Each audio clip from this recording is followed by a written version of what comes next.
robots master complex tasks at lightning speed with human feedback. Imagine a robot flawlessly whipping a Jenga block out of a tower without toppling the rest, or assembling a computer motherboard with perfect precision. Thanks to a groundbreaking AI training method developed by UC Berkeley researchers, this is now a reality. The secret? A system called Human-in-the-Loop Sample-Efficient Robotic Reinforcement Learning, HiL-SERL, that combines human demonstrations and feedback with the robot's own trial and error attempts.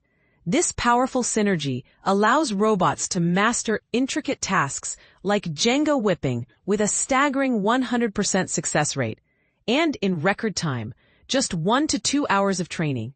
But here's the controversial part. As robots rapidly acquire human-like dexterity and adaptability, could they soon make human workers obsolete in fields like manufacturing and assembly? That's the controversial part.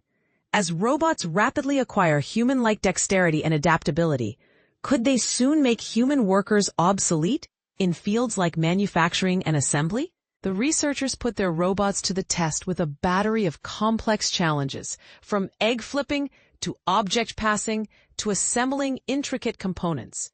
They even simulated unexpected mishaps to train the robots to adapt on the fly.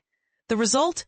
A perfect track record of 100% task completion, far surpassing conventional copy-my-behavior training methods.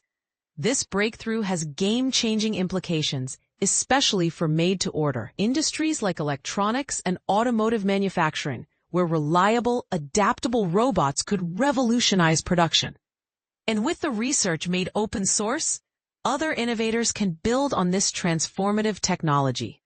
But what do you think? Are super-capable robots an exciting leap forward, or a looming threat to human job security? Voice your view in the comments, and let's discuss this pivotal moment for AI and the future of work.